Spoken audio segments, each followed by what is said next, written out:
Hello YouTube, just giving an update on my ID.4. I noticed there's no power socket anywhere in the front of the vehicle. We have tons of USBs and USB-Cs, but no power socket. What happens if I want to super fast charge my phone? We'll fix that. If you come down to the bottom kick panel here, you'll see an OBD-II connector. You'll need to buy this to plug in the OBD-II connector so you have a power outlet. Underneath, next to the connector here, you have 1, 2, 3 clips you're going to take out here. You're going to want to bring this cowl down here.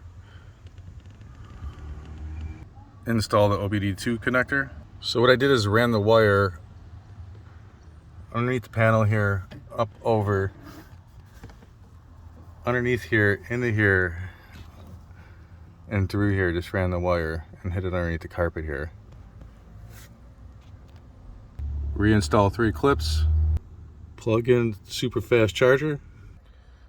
These are just regular fast chargers that come with a car. They charge at 5 amps, which is efficient, but when your battery is dead and you need a charge, you need something faster. So I needed a power outlet. Thanks for watching. Fully charged, do it yourself.